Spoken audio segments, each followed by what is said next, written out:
Hey there and welcome. You ever stop and think about how things, just work? Like your car's cruise control? Or even the thermostat on your wall? Well, what if I told you they all have their own unique personality?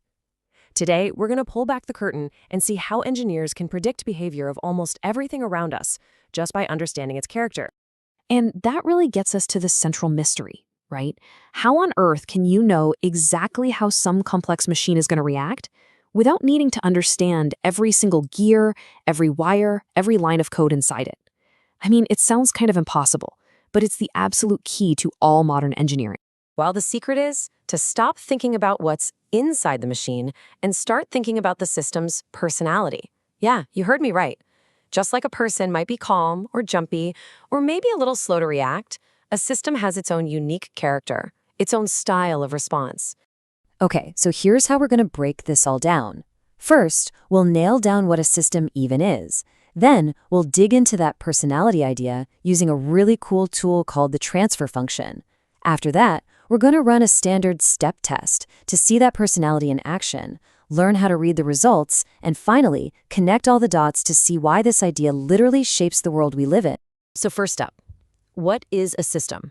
I know it sounds technical, but trust me, it's not. A system is just any process that takes an input and gives you an output. That's it. For this explainer, our go-to example is going to be your car's cruise control.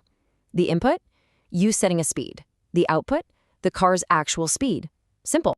To make things really easy, let's think of the car itself as a black box. We don't need to be experts on the engine or the transmission or the physics of it all. All we care about is the relationship between what we tell it to do and what it actually does. Our only goal is to predict its behavior.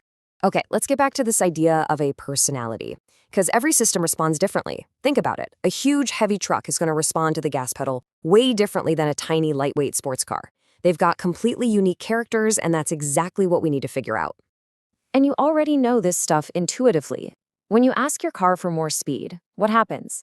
Does it feel kind of lazy and sluggish? Does it jolt forward super aggressively? Or does it just accelerate in that perfect, smooth, controlled way? See, these are all just descriptions of its personality. So this personality we keep talking about, well, in the world of engineering, it has a formal name. It's called the transfer function. Now that might sound a little intimidating, but all it is the system's unique recipe. It's a simple summary that tells you exactly how it's going to behave. All right, here's the official definition. A transfer function is just a mathematical way of describing how a system turns a cause into an effect. It is an incredibly powerful shortcut that lets engineers design and predict how something will work without getting totally lost in the complexity of that black box. Let's bring this right back to our car, because it makes perfect sense there. The cause, or the input, is you hitting that button to set a new speed. The effect, the output, is how the car's speed actually changes to get to that new target. The transfer function, that's the magic in the middle that connects the two. So this is all great, but how do we actually discover this transfer function? I mean, we can't just ask the system what its personality is, right? We have to test it.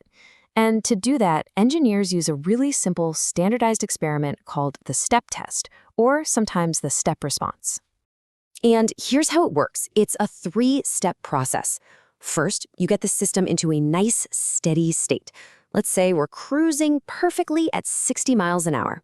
Second, you hit it with a sudden, sharp change. That's the step. You instantly flick the cruise control setting up to 70. And third, you just sit back, watch, and record what happens next. Now, running the test, that's the easy part. The real magic, the real insight, comes from analyzing the results. The shape of the graph that shows how the car's speed changes over time, that tells us everything we need to know about its personality. So, let's ask the question. We've hit the button, we've told the car, go from 60 to 70. What does that response actually look like? Well, it turns out there are a few classic personalities that most systems have. So that test can reveal a few common characters. You might have a sluggish system, one that's kinda lazy and takes forever to get up to 70. Or you could have one that overshoots. It's too aggressive. It shoots past 70 to maybe 73 and then has to settle back down. And of course, there's the ideal, the just right response that gets to the target quickly and smoothly, the Goldilocks response. And here's the deal.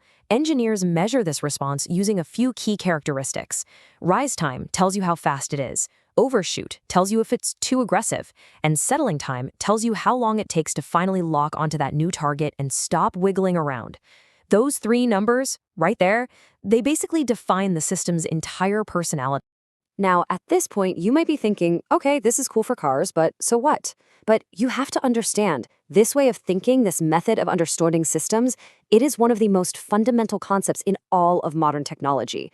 It applies to, well, almost everything. I love this quote from a classic engineering textbook because it just nails it. By analyzing a system's step response, an engineer can predict and design the behavior of almost anything. Just think about that for a second.